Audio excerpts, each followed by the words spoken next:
dipersembahkan oleh Assalamualaikum warahmatullahi wabarakatuh. Subhanakallahumma rabbana la ilma lana illa ma 'allamtana innaka antal alimul hakim wa tub alaina innaka antat tawwabur rahim wa taqabbal minna innaka antas samiul alim. Allahumma shalli ala sayyidina Muhammad wa ala alihi wa sahbihi wa sallim, amma ba'du. Saudara-saudaraku yang tercinta, para pecinta Ramadan, pecinta media Bangka Pos. Yang terakhir pada pertemuan kali ini kita akan membicarakan zakat mal yang terakhir, yaitu berupa zakat perdagangan.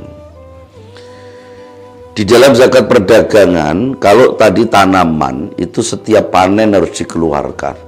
Tapi kalau di dalam zakat perdagangan tidak. Dia sama dengan emas perak. Jadi dia harus terhitung 1 tahun. Jadi misalnya saya buka warung kelontong, warung sembako, saya buka bulan apa? Bulan Maret. Maka begitu mau masuk bulan Maret tahun depan, kita hitung mencapai nggak 1 nisab. Kalau mencapai, maka bulan Maret saat itu wajib mengeluarkan zakatnya. Zakatnya sama dengan emas perak, yaitu dikeluarkan 2,5%.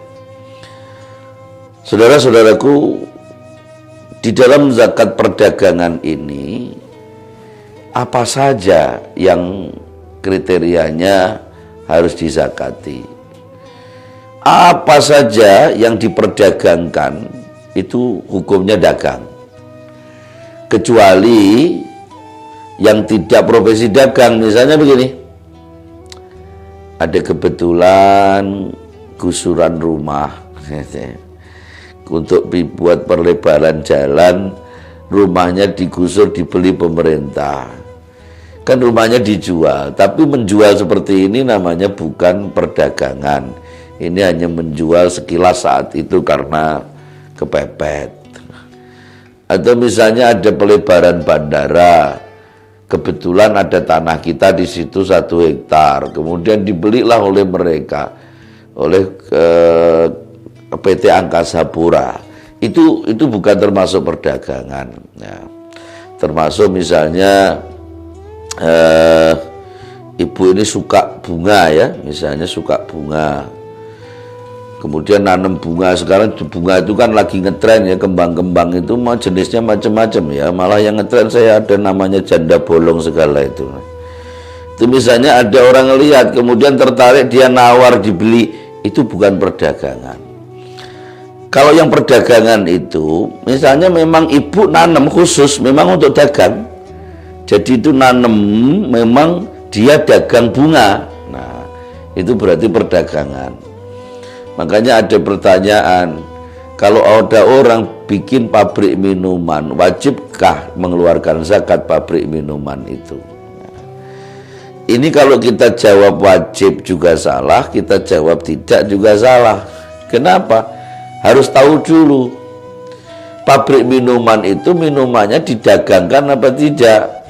Kalau misalnya dia bikin pabrik minuman hanya untuk diri sendiri dan keluarga, ya tidak masalah, tidak wajib zakat. Tapi kalau diperdagangkan, apapun itu bentuknya, selama itu barang halal, wajib dizakati. Saudara-saudaraku, pecinta Ramadan, bahkan sampai termasuk sekarang berkembang namanya bisnis online. Bisnis online itu juga dagang. Maka disarankan bagi orang yang melakukan bisnis, baik itu bentuknya jasa maupun bentuknya bisnis retail atau bentuk yang lain yang dinamakan bisnis, kalau kita punya kerjaan lain selain bisnis, maka rekeningnya harus dipisah, jangan digabung. Misalnya Bapak Ibu seorang PNS, tapi kemudian Bapak Ibu juga melakukan bisnis, punya restoran, misalnya punya toko, maka rekeningnya PNS dengan rekeningnya perdagangan ini harus disendirikan. Nanti kalau tidak riweh, kata orang sini, repot ngitungnya. Kenapa? Karena dagang ini ngitungnya setiap 1 tahun. Lalu berkembanglah sekarang ada istilah zakat profesi. Zakat profesi itu sebenarnya itu berkembang, itu bukan dari mazhab Imam Syafi'i, awalnya dari mazhab Imam Malik, termasuk mazhab Imam Hanafi. Dan itu kalau dikruskan, disamakan seperti dagang, maka sebenarnya zakat profesi itu ya gaji itu dikeluarkan 1 tahun sekali, bukan dipotong setiap bulan. Nah, saudaraku, bagaimana cara ngitungnya? Misalnya saya ini punya toko kelontong. Sekarang jatuh tempo, waktunya saya mengeluarkan zakat. Saya hitung dulu. Yang dihitung pertama apa? Modal. Modal pokok.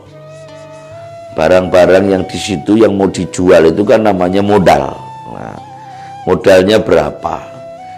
Ditambah plus keuntungan tersisa. Makanya rekeningnya tadi disuruh menyendirikan. Dari tersendiri tadi nanti bisa ditengok. Dalam 1 tahun itu sisanya berapa rekeningnya. Ditambah uang yang terutang orang lain atau barang yang terutang orang lain yang dimungkinkan ini bisa ditarik dan kembali dibayar. Ini juga dihitung.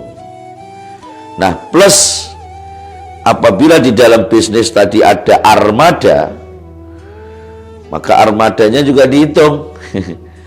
Seperti Bangka Pos ini misalnya, kan ada armada mobil itu ya, nah, mobil Bangka Pos. Itu harus dihitung.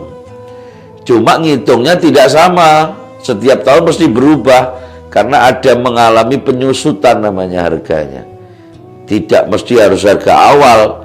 Jadi harga sekarang itu kira-kira berapa. Nah, ditambah itulah dari modal pokok, simpanan, kemudian utang yang mungkin terbayar, ditambah armada kalau memang ada. Nah, kalau di total dari jumlah itu tadi kok mencapai 1 nisab. 1 nisabnya berapa? Sama dengan emas tadi, sekitar 85 gram.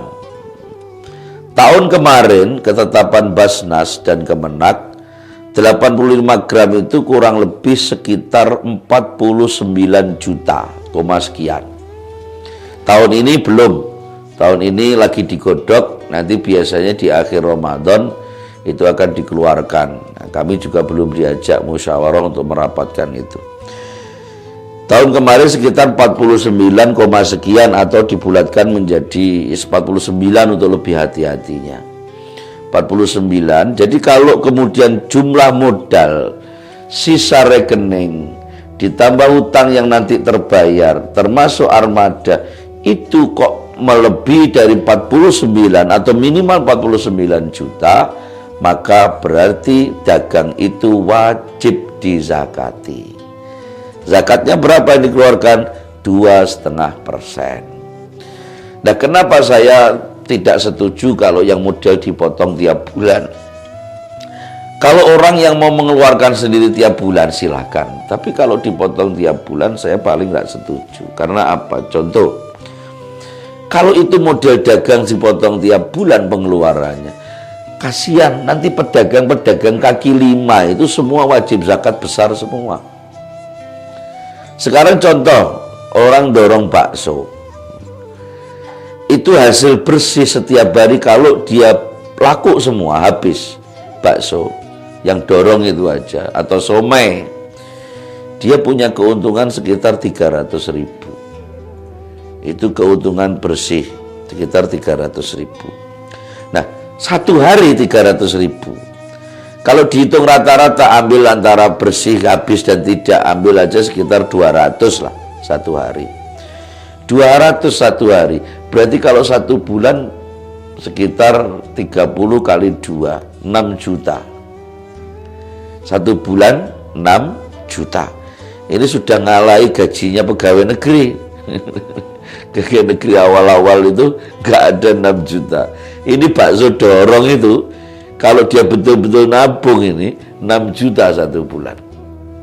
6 juta 1 bulan. Kalau 1 tahun, ambil aja ada 1 bulan atau 2 bulan cuti.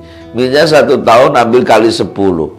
Berarti dia 1 tahun 60 juta penghasilannya.